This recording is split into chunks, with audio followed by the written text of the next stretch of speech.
we're here today to say that this is a movement for us to have our own voice. We've been in the community, not for ourselves, but for the community. And to think that whatever happens in this community should be diametrically opposite of what happens in Western Maine, it's atrocious.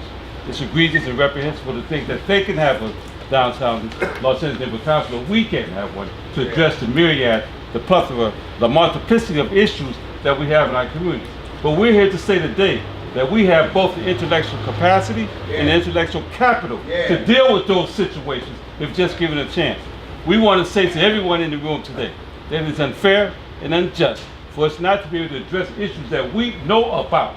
We don't come across Maine every 5 years when there's a meeting going on. We live here. We understand the population of the people. We understand the needs of the people. And who can address those needs other than individuals that live in the environment? So we're here to say, unequivocally, yes to a downtown, to a Skid Row neighborhood council. Yes to our voices being heard. Yes to self-reliance and self-determination. Yes for us to move forward and uplift this community as only we can. We've seen the 15 years of the downtown Los Angeles Neighborhood Council be in existence. Nothing have they done in this community. I mean, not one thing they can point to and say that we've done for the individuals on Skid Row. And we say that it's not acceptable, and doing nothing is not an option. I'm Kevin Michael, but I live here. I've been down here. I got clean and sober here. Skid Row has saved my life. That's right, brother. All right, and I want to start out with, let's be clear, we're talking 50 square blocks. The 50 blocks of my community. We're not talking all of downtown. And the situation of people in this community is different. You got your kid with you? They described us as a blight and chased our children away. So we gotta organize. We gotta do for self. We gotta stand up because we know better than anybody else what takes place down here. We done seen the police roll out. We done seen them cut back on our fire departments. And we done heard the narrative that, and I don't ascribe anything to your motives, but I've watched it. I've been on delay. They don't give a damn about us. They run over us, and that's why we speak for ourselves. And this is the beginning of that movement. So we're gonna organize. But I think there's another story here that hopefully is not the elephant in the room, which is that Skid Row, the land is worth billions of dollars. So if we don't think there are massive puppet masters at play right now, then you are so bizarrely naive that go to school, okay? Read a book, okay? Because there are things going on that exist systemically that have disempowered this neighborhood and are aggressively trying to keep this neighborhood disempowered. Vote yes. I want to tell you people, I'm the face of homelessness. I have a master's degree. I ended up in Skid Row. And Skid Row is a community. Whether you like it or not, it is a community that is very active in taking care of its own. The thing that D-Lank has missed is the fact that anybody who lives west of Main Street, east of Main Street, you're the beneficiaries of what happens in this community. So when you're complaining about visas on the street, when you're complaining about people sleeping in your doorways or accosting you when you're eating your meal, that's because nothing has been done for this community. Right.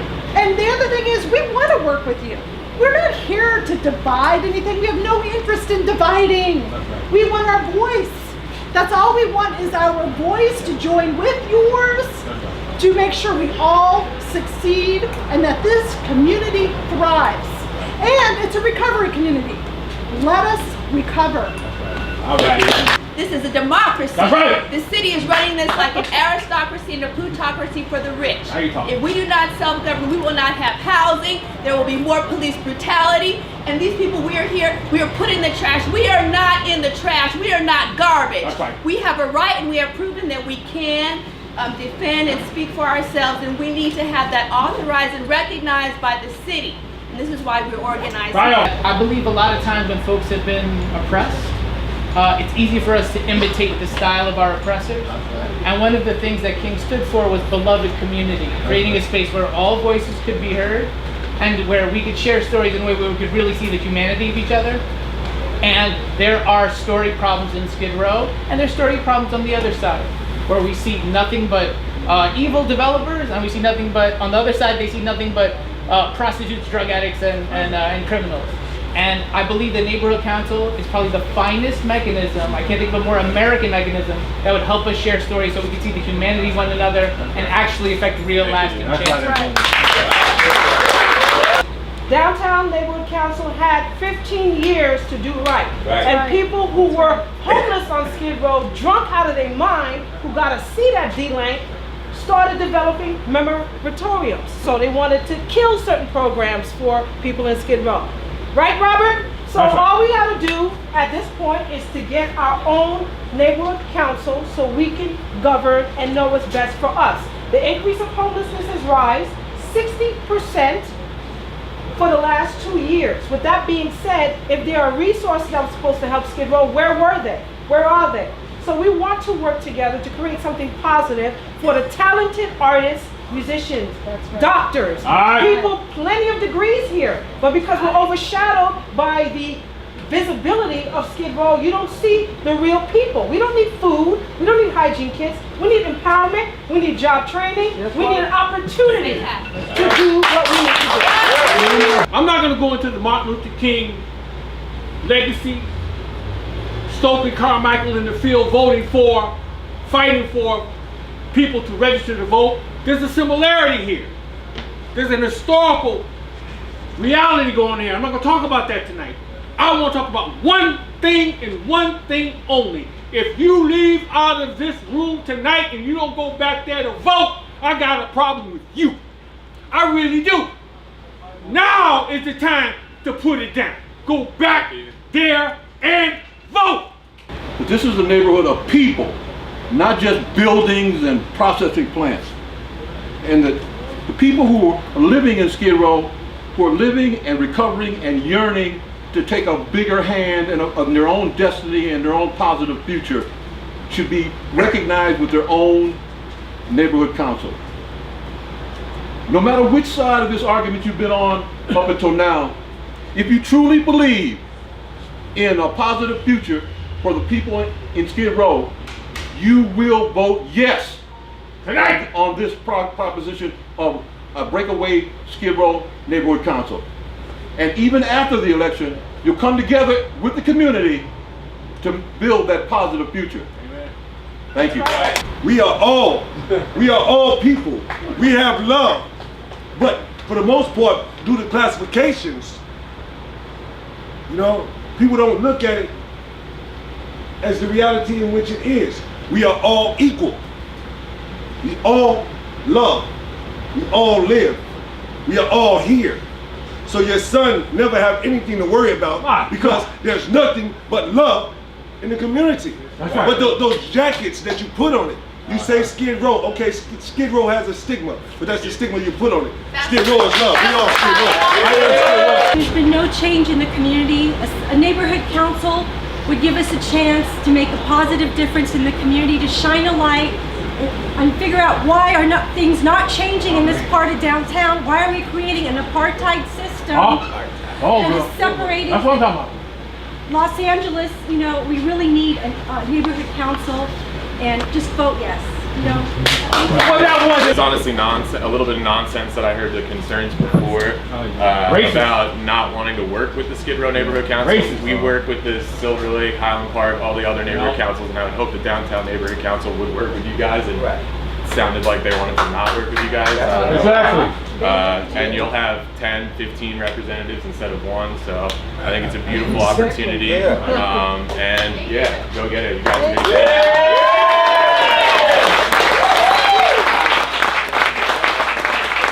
I've lived in the neighborhood in Skid Row for about 10 years. I'm in LA for about 10 years. I've lived on these streets of Skid Row, and I know how difficult it can be. I think that we need this council. I think that it can give a greater voice. A few years ago, I actually served on the D-Lane Council, the D-Lane board. They actually have a board member for homeless residents, and at the time I was homeless. and I qualified for that, and I ran an election and I won. Tom Brewer was also with me there for that, and I saw that D-Lank is pretty much concerned with what's happening in the business and commercial interest on that side of the neighborhood. You know, there's just no doubt about it. It demands most of their time and attention, and any time and attention they try to give to Skid Row and to neighborhood issues, or more, you know, even their own neighborhood issues, were very difficult to get through. And I think that if Skid Row has its own council, has a larger voice, there's obviously plenty of organization, there's obviously plenty of people that have been doing this for a long time, and I think that if we bring that bigger voice to the city, that it'll benefit everyone here in Skid Row. I'm a great believer in self-preservation and self-determination. So some people are going to live on the streets, they're going to be poor, but with that council, with this council, we can make a better voice for everybody. No human being means more than any other human being. Skid Row is a neighborhood. It is a community. It deserves and is entitled to its own neighborhood council. All right. The Skid Row Neighborhood Council will help to bring vibrancy to the community. That's right. Okay? What kind of seat? Vibrancy to the community. Okay? 20 years ago, you know, Stella, there wasn't as many activists right here. That's why you didn't hear all of this going on. Skid Row didn't have this kind of representation 20 years ago. It's been a long struggle to develop leadership in Skid Row. You know, I've been putting out garbage cans out here for 10 years. When the city and D-Lake said it wouldn't work, everybody said I was creating a problem. I put garbage cans, brooms, everything to these homeless people. Tents too. Y'all against tents, we call it temporary housing. That's why we put tents out there, okay? Until you get some housing, they gonna have tents. D-Lake ain't for that. Everything we want, they're against. I came here to show support that the neighborhood council here at Skid Row is a long overdue process. I mean, I happen to work, say, on South Flower, installing solar panels for the community of Los Angeles, and this city happens to be probably one of the places that needs to grow from fossil fuel and gases to green and natural energy and so forth. So Skid Row really has to be part of the progress that somehow we destined to have. If LA is going to be the future city, then Skid Row will be part of that future city. Now we're going to go for closing statements. And it's going to be 3 minutes on each side. I'm not opposed to the Skid Row Neighborhood Council. Thank you. My concern is that east of Maine stops talking to west of Maine, because we're not going to fix the things that are bothering both of our sides of the street unless we work on it together. There are new people moving into downtown on that side of Maine every single day. And some of them are like me and agree with everything you've said. My only concern is that we don't stop that. We don't want that dialogue to stop. I don't want people west of Maine to stop caring even more than they already do of east of Maine. I want to make them care. That's my only concern. That's it. So whether this vote goes yes or no, either way, I hope that we continue, all of us, to work together to make all of downtown better. That's all I have to say. Right. The fact that there is no opposition in the room troubles me. Yeah, me too. Because there is definitely opposition in the room that should state their case. So for folks in the room who believe we're living in a post-racial America, who believe that we are in a liberal or a progressive place, wake up! This is your opportunity to show us by voting yes for the Skid Row Neighborhood Council. I think we need to, when we think about neighborhood councils, we need to figure out where they come from. All right. So let me establish that context really quickly for you. Come on now. When you think about neighborhood councils, they are rooted in town councils. That's correct. They are rooted in PTAs. They are rooted in tools of separation and segregation. All right, come on now, brother. They were the things that helped propel the failed suburban experiment. That's correct. But this is our opportunity to disrupt that. That's right. If you are someone who's sitting in the room saying, I ain't racist, this conversation is racist. and it is about racism. Because you are saying to a predominantly black and brown community that you need our voice to allow your voice to shine. We reject that notion. We reject it. When we think about racism, and let me be really clear what I'm talking about. brother. When we're talking about racism, we're talking about a system of advantage based on race. We are talking about an arrangement of institutions and structures that's wedded in plantation capitalism, cultural tradition. brother. So this is where we are. And if you are to reject that plantation capitalism, you will say yes to a Skid Row neighborhood council.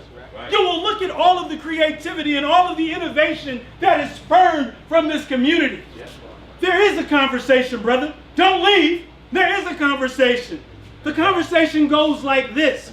The community creates, innovates, fights for policy to make sure housing is erected. The other side, their conversation is to say, send more police. That is a conversation. Please give him another 2 minutes. Please, Lord. We'll do it.